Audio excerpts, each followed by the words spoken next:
Seterusnya kita ke Bumi Kenyalang. Gabungan Parti Sarawak bakal lancar manifesto pilihan raya umum ke-15 Ahad ini. Dan untuk perkembangan lanjut, langsung bersama Vanessa Moring di sana.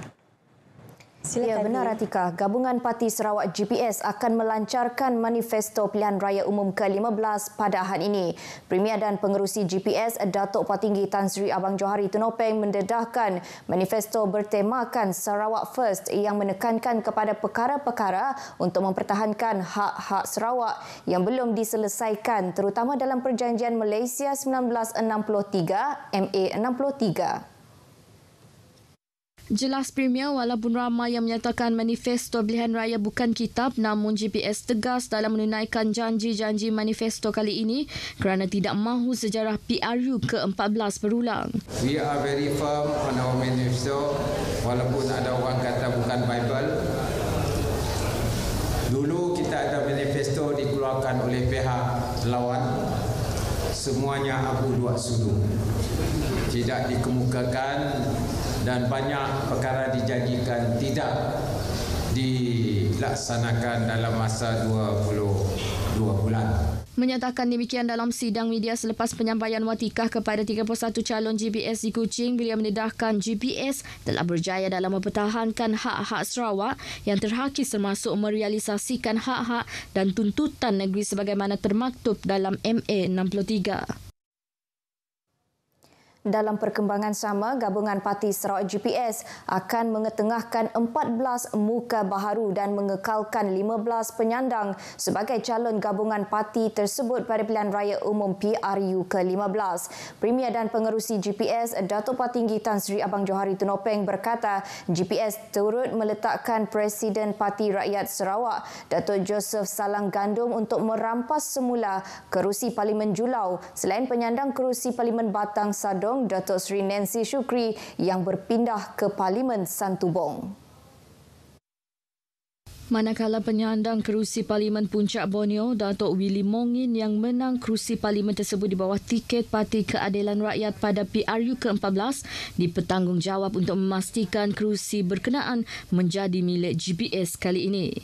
Bercakap dalam sidang media selepas majlis penyerahan watikah kepada calon GPS di Kuching, Datuk Patinggi Tan Sri Abang Johari menjelaskan pemilihan calon adalah dalam kalangan individu yang berpengalaman, golongan muda serta yang berumur di peringkat pertengahan. Daripada 14 muka baharu, 2 merupakan calon wanita bagi kerusi Parlimen Batang Sadong iaitu Rodiah Sapii dan Datuk Sri Doris Sofia Brody untuk kerusi Sri Aman. Selain itu, 2 ahli Dewan Undangan Negeri adun turut tersenarai untuk bertanding iaitu Adun Batu Kitang, Lo Keciang untuk kerusi Parlimen Stampin dan Adun Repok Datuk Sri Huang Tiong Si bagi Parlimen Sarike. Pertama sekali, saya mengucapkan terima kasih kepada YAB Premier sebab dicalonkan untuk P200 Batang Sadong. Saya juga menggesa kepada semua jentera-jentera parti, kita harus letakkan pandangan berlainan kita dan kita tumpukan kepada kesatuan dan juga jentera kita untuk kita memenangi kerusi Parlimen Puncak Borneo ini. I would like to thank my leaders. I would like to thank our Premier Abang Jo. I would like to thank our Deputy Premier Dr. Sim, my party president, and all those who have trusted me and confidence in me to wrestle P196 stumping. I'm very happy that the Premier, as the chairman of the GPS, has committed and has agreed to nominate all the candidates who we have listed down. Kita tak boleh pandang ringan terhadap oponen kita.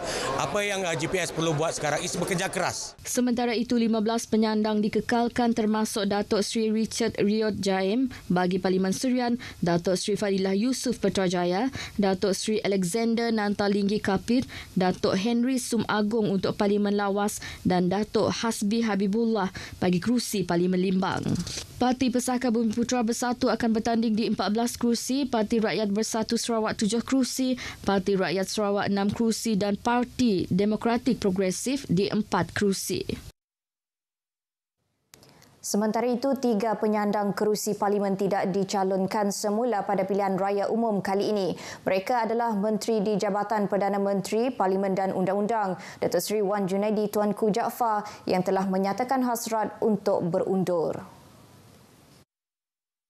Pada PRU ke-15 ini, Gabungan Parti Sarawak telah meletakkan Menteri Pelancongan Seni dan Budaya Datuk Seri Nancy Shukri untuk mempertahankan kerusi Parlimen Santubong beralih dari kerusi Parlimen Batang Sadong. Seorang lagi penyandang yang digugurkan ialah penyandang kerusi Parlimen Batang Dupa, Datuk Seri Rohani Abdul Karim, yang digantikan dengan Ahli Majlis Tertinggi Parti Pesaka Bumi Putra Muhammad Syafizan Haji Kepli. Turut tidak memasuki senarai barisan calon GPS ialah penyandang kerusi Parlimen Betong Datuk Robert Lawson Chuat yang digantikan oleh Setiausaha Politik kepada Premier Dr. Richard Rapu. Dalam pada itu, Radio Televisyen Malaysia RTM Sarawak akan memberikan pelaporan menyeluruh meliputi 31 kawasan parlimen pada pilihan raya umum PRU ke-15. Pengarah Penyiaran Negeri Sarawak, Nasrul Hakim Muhammad Noh berkata, ini akan melibatkan hampir 200 petugas termasuk penerbit, pemberita, pelapor radio dan TV serta petugas teknikal. Jelas Nasrul Hakim, para petugas akan terlibat pada hari penamaan calon iaitu Sabtu ini selain membantu sepanjang tempoh kempen dan hari pengundian pada 19 November. Beliau berkata demikian semasa menjadi tetamu Cerita Pagi Sarawak menerusi slot Selamat Pagi Malaysia di TV1. Dalam pada itu, Nasrul Hakim memberitahu bahawa RTM Sarawak juga telah menyusun atur 5 program siaran langsung TV yang berkonsepkan bual bicara, travelog, termasuk juga mini grandstand di Sarawak bersempena hari pengundian kelak. Manakala bagi pelaporan berita pula, beliau memberitahu terdapat 10 program untuk membawakan perkembangan terkini khususnya musim pilihan raya yang akan disiarkan pada Berita Pagi Sarawak, Berita Iban serta laporan khas. Mengulas lanjut, beliau berkata pada masa sama juga RTM Sarawak giat melaksanakan program bersempena ulang tahun RTM ke-76 dengan mengadakan Kembara 76 dan 7 mini konsert. Sarawak terus menitik beratkan kesejahteraan mental dan psikologi rakyat dalam program sosio pembangunan, khususnya dalam pelaksanaan strategi pembangunan pasca COVID-19. Premier Sarawak Datuk Patinggi Tan Sri Abang Johari Tunopeng berkata usaha tersebut penting dalam memastikan inisiatif kesejahteraan yang dilaksanakan kerajaan negeri dinikmati setiap individu di negeri ini, terutamanya kepada golongan yang memerlukan. Premier berkata dalam menyedari keperluan sokongan psikologi di kalangan masyarakat, beliau telah menubuhkan Pusat Komuniti Kaunseling Psikologi Sarawak ke arah menjaga kesihatan mental dan kesejahteraan rakyat, khususnya golongan yang mengalami gangguan psikologi. Beliau turut berkata sehingga kini negeri ini mempunyai 488 kaunselor aktif berkhidmat untuk masyarakat yang berdaftar di bawah Lembaga Kaunselor Malaysia. Jelasnya dengan nisbah seorang kaunselor aktif berkhidmat untuk setiap 6,000 individu di seluruh Sarawak, sudah pasti terdapat permintaan yang semakin meningkat untuk pakar psikologi dan kaunselor di negeri ini. Oleh itu, Datuk Patinggi Tan Sri Abang Johari berkata menyedari kepentingan perkhidmatan kaunseling dan psikologi, Sarawak bakal melaksanakan satu komuniti, satu kaunselor ke arah mencapai kesejahteraan rakyat secara holistik. Beliau berkata demikian pada Majlis Makan Malam Gala Konvensyen Kaunseling Antarabangsa 2022 Anjuran Persatuan Kaunseling Antarabangsa Malaysia di Kuching malam tadi.